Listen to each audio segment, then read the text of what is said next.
অনেক তত্ত্ব উপাত্তর সাথে জিনের সম্পর্ক আছে। এটা আবার কেমন কথা? এটাও কোরআনেই আছে যে দুনিয়াতে যে ব্যক্তি শয়তান মানুষ শয়তান, তার সাথে জিন শয়তানের যোগাযোগ থাকে।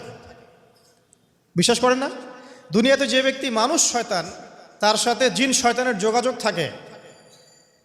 একটা হাদিসে এমনও পড়েছিলাম আমরা স্টুডেন্ট লাইফে, আল্লাহ রাব্বুল আলামিন যখন কোনো আদেশ নাজিল করেন তখন ফেরেশতারা সেটা নিয়ে ডিসকাস করতে থাকেন আসমানে, এবং জিন জাতি প্রথম আসমানের কিনারা পর্যন্ত পৌঁছে যায় এবং সেখানে গিয়ে কানে শ্রবণ করার চেষ্টা করে কি নিয়ে আলোচনা করা হচ্ছে। যদি কোনো একটা সংবাদ তাদের কান পর্যন্ত চলে আসে, তাদেরকে বিতাড়িত করার জন্য আল্লাহ রাব্বুল আলামিন উল্কাপিণ্ড ছোড়েন। ওখানকার ফেরেশতারা আছেন, তারা অগ্নিশিখা নির্বাপন করেন। সূরা সফফাতের প্রথম দিকে পড়ে দেখবেন।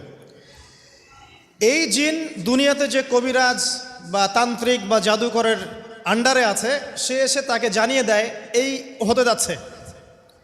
তখন সেই তান্ত্রিক এই সত্যটার সাথে আরও 100টা মিথ্যা জড়িয়ে জনগণকে বিভ্রান্ত করে।